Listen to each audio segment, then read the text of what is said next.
ये नामुमकिन है, पूरे देश को पता है, आपको पता है और असम के मुख्यमंत्री को पता नहीं है। मैं उनकी कस्टडी में हूं, एक के बाद एक एफआईआर मुझ पर हो रही है, इतना हल्ला हो रहा है, डेली प्रोटेस्ट गुजरात में हो रहा है, पूरे देश में हो रहा है, असम में हो रहा है और उनको पता नहीं है। उन्हीं ने उनके पॉलिटिकल बॉसेस की सूचना के तहत यह ऑफेंस दर्ज करवाया हो सकता है। और जब असम की जुडिशरी आपको इतना लताड़ रही है, उसके बाद भी आप सुधरने को तैयार नहीं है। जुडिशरी का यह कहना है कि अक्यूज जिग्नेश मेवानी को जानबूझकर गैर कानूनी तौर पे लॉन्गर पीरियड के लिए, लंबे वक्त के लिए जेल में डाले रखने के लिए ही मुकदमा दर्ज हुआ है। ये 19 तारीख को मेरे खिलाफ एफआईआर हुआ। कोकराझार से गुवाहाटी का एयरपोर्ट 4 घंटे की दूरी पर है।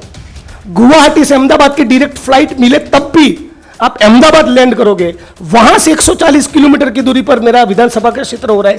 तो जिस मोमेंट पर एफआईआर हुआ, नेक्स्ट मोमेंट पर अपने गाड़ी निकाली और गुजरात के लिए निकल गए। Is it possible? Indian national Congress का गुजरात चैप्टर और हम सारे गुजरात के लड़ने वाले लोग सड़क पर उतरेंगे और गुजरात बंद का इस मंच पर से मैं कॉल दे रहा हूं। मोदी जी, आप भी गुजरात से हैं, मैं भी गुजरात से हूं। आप भी समझ लीजिए, जैसा कि मेरे साथी ने कहा, फ्लावर नहीं फायर है, झुकेगा नहीं। गुजरात में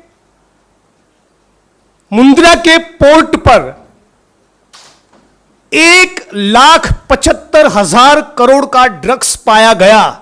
आई रिपीट, जिसकी इंटरनेशनल मार्केट में कीमत 1,75,000 करोड़ है, उतना ड्रग्स पाया गया जिस मुंद्रा के पोर्ट पे।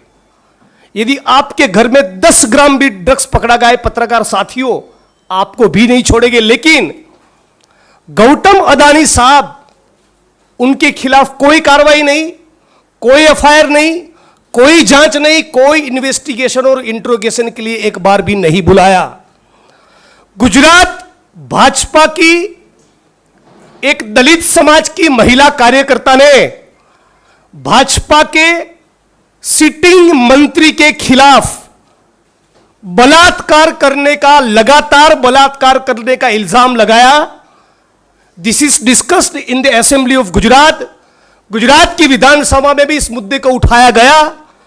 उस मामले में पर भी कोई इन्वेस्टिगेशन नहीं, कोई जांच नहीं, कोई एफआईआर नहीं। इस देश में धर्म संसद के नाम पे एक स्पेसिफिक समुदाय के लोगों के जीनोसाइड का कॉल दिया जाता है, कोई इन्वेस्टिगेशन नहीं होता, कोई जांच नहीं होती। कुछ लोग पब्लिकली कहते हैं कि गोली मारो सालों को, फिर भी उसमें इन्वेस्टिगेशन नहीं होता, जांच नहीं होती, एफआईआर नहीं होती।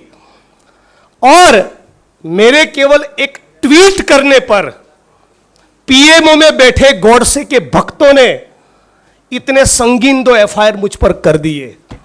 What does it show? ये क्या दिखाता है?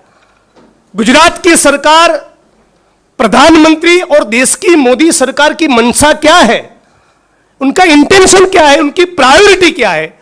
1,75,000 करोड़ का ड्रग्स पकड़ा जा रहा है, उसमें आप किसी की जांच नहीं करना चाहते।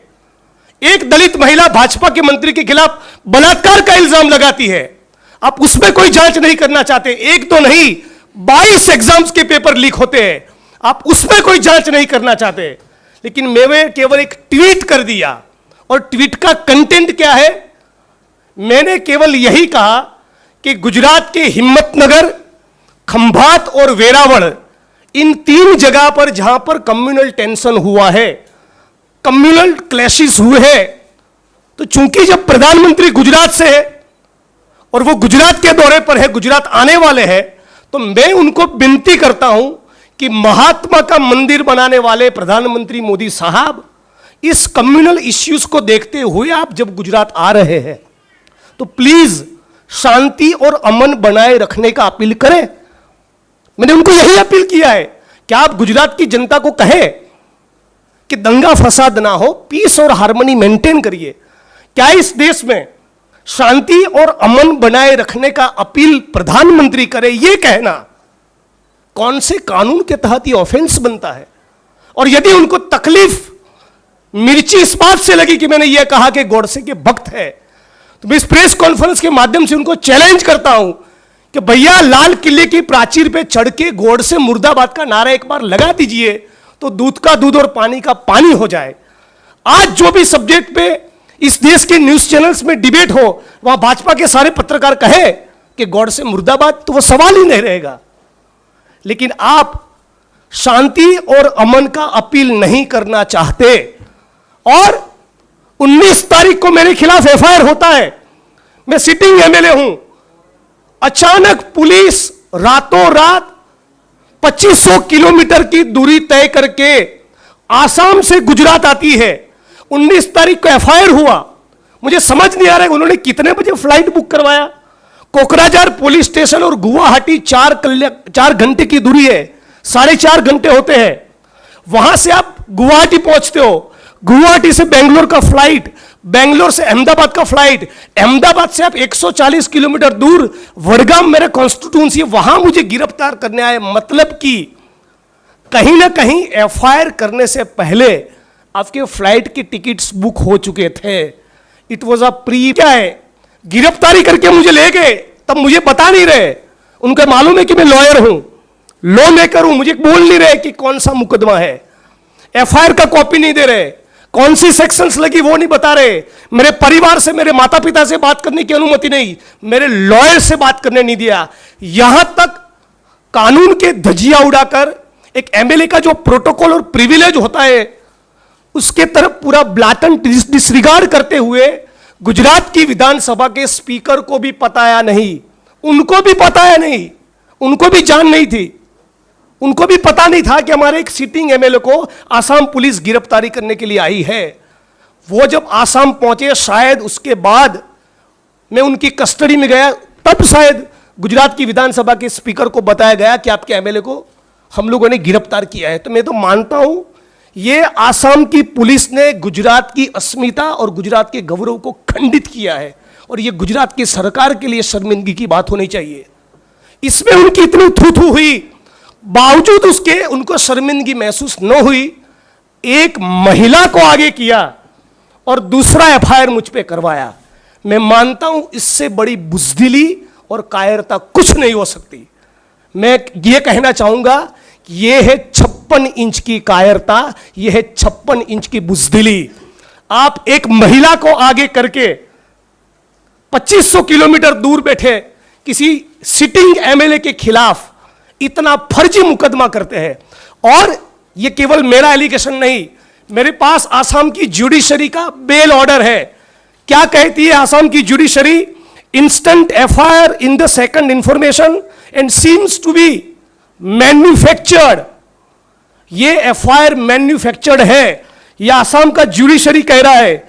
उनका कमेंट है, this FIR is not maintainable. मेरे खिलाफ कोई मुकदमा बनता ही नहीं।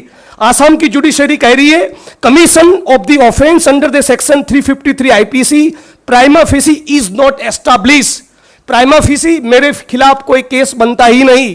No sane person will ever try to outrage the modesty of a lady police officer in presence of 2 male police officers. ये आसाम की जुडिशरी कह रही है। The contrary to the FIR, the victim woman has deposed a different story before the learned magistrate. जज महोदय के सामने उन्होंने कुछ कहा और एफआईआर की जो सूचना है, एफआईआर में जो इंफॉर्मेशन है, जो एलिगेशन है मेरे खिलाफ, दोनों के बीच में बहुत अंतर है। कौन कह रहा है? ये बेल का ऑर्डर कह रहा है। इसी ऑर्डर में जज महोदय ने लिखा है, इन view of the about testimony of the victim woman, the instant case is manufactured for the purpose of keeping the accused Shri Jignesh Mevani in detention for a longer period, abusing the process of court and abusing the process of law. Instant FIR is not maintainable in the court of law. Honorable Guwahati Court may perhaps consider directing the Assam police to reform itself. ये court का order कह रहा है कि हम गुवाहाटी की high court को appeal करेंगे कि आसाम पुलिस अपने चरित्र को सुधारे। ये आसाम पुलिस क्या कह रही है, क्या कर रही है, किसके इशारों पर कर रही है, किसके कहने पर कर रही है? जुडिशरी ने यहां तक कहा कि आपकी कस्टडी में कोई अक्यूज्ड है और आपको सब कुछ दूध का दूध और पानी का पानी करना है तो आप अपने बदन पे सीसीटीवी कैमरा लगाइए।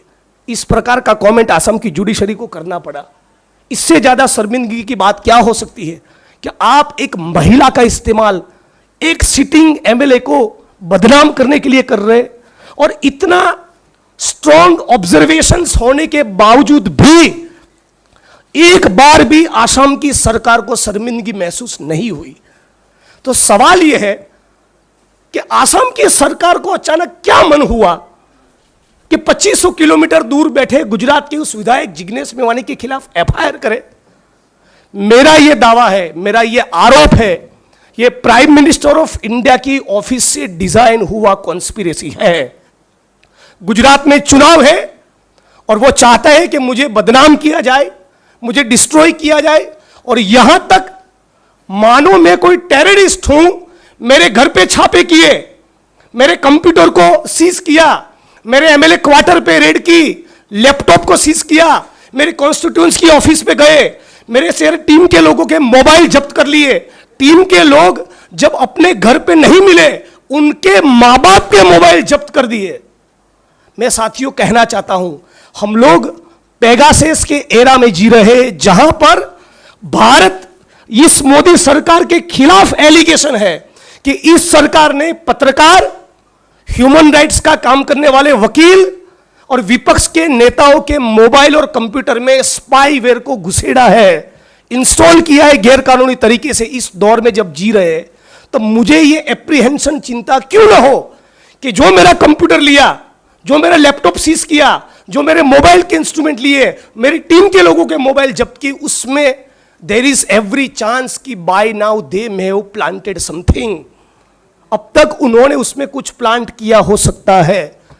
तो सवाल यह हो रहा है कि इतना सारा फर्जीवाड़ा करने में प्रधानमंत्री को क्या रुचि है? इतना सारा फैब्रिकेटेड केसेस करके 2500 किलोमीटर दूर एक जेल में डालकर इस देश के लोकतंत्र को, भाजपा को क्या हासिल होगा? करने के लिए बहुत कुछ है। इन सारे मामलों में सरकार कुछ नहीं कर रही है, और एक ट्वीट करने पर इतना हल्ला, इतना शोर, इतना गिरफ्तारी, आधी रात को 12 बजे मानो किसी टेररिस्ट को आप गिरफ्तार कर रहे हो। उस प्रकार का जो आपने माहौल बनाया है, मैं मानता हूं ये देश के लिए, हमारे लोकतंत्र के लिए बहुत खतरनाक है। पहले उन्होंने रोहित वेमुला को सुसाइड के लिए मजबूर किया, दलित समाज के पत्रकार साथियों को जेल में डाला, चंद्रशेखर की गिरफ्तारी करवाई, और अब ये लोग मुझे खत्म करना चाहते हैं। कोई युवा बोले, कोई पत्रकार बोले, कोई वकील बोले, और उसमें भी यदि कोई दलित समाज का युवा लीडर बोलता है तो मोदी साहब अपने कास्ट बायस के चलते उसको हजम नहीं कर पा रहे। ये मैं आज इस प्रेस कॉन्फ्रेंस के माध्यम से आपके बीच में कहना चाहता हूं। और मोदी साहब भी गुजरात से है, हम भी गुजरात से हैं, तो उनको चैलेंज भी देना चाहते हैं कि मैं अपने खिलाफ जो मुकदमे हुए, मैं उसको जेल लूंगा, मैं वो सब सहन करूंगा। अपने खिलाफ जो केस हुए दोनों, उसको वापस लेने की बात नहीं कर रहा हूं, लेकिन जिस प्रकार से गुजरात में पाटीदार कम्युनिटी के ऊपर हुए आंदोलन के दौरान के सारे केस वापस लिए, उसी प्रकार मेरे विधानसभा क्षेत्र वडगाम में जो भी माइनॉरिटी समाज के साथियों के ऊपर मुकदमे दर्ज हुए, और उना के आंदोलन के वक्त जो एफआईआर हुए, जो मुकदमे दर्ज हुए, वो सारे केस आप वापस लीजिए। नंबर 2, ये 22 पेपर लीक हुए, उसको स्पेशल इन्वेस्टिगेटिंग टीम के द्वारा उसकी जांच करवाइए। नंबर 3, ये मुंद्रा के पोर्ट पर 1,75,000 करोड़ का जो ड्रग्स पाया गया, उसमें गौतम अदानी का इंट्रोगेशन करवाइए। और यदि इस सारे मामलों में आप 1 महीने के दौरान कोई कार्रवाई नहीं करेंगे, तो मैं चैलेंज के साथ कह रहा हूं, 1 जून पे इंडियन नेशनल कांग्रेस का गुजरात चैप्टर और हम सारे गुजरात के लड़ने वाले लोग सड़क पर उतरेंगे, और गुजरात बंद का इस मंच पर से मैं कॉल दे रहा हूं। मोदी जी, आप भी गुजरात से हैं, मैं भी गुजरात से हूं, आप भी समझ लीजिए, जैसा कि मेरे साथी ने कहा, फ्लावर नहीं फायर है, झुकेगा नहीं। It's my challenge to you, prime minister of India. खबरों में बने रहने के लिए फोरम 4 को सब्सक्राइब करें और नोटिफिकेशन पाने के लिए बेल आइकन दबाएं।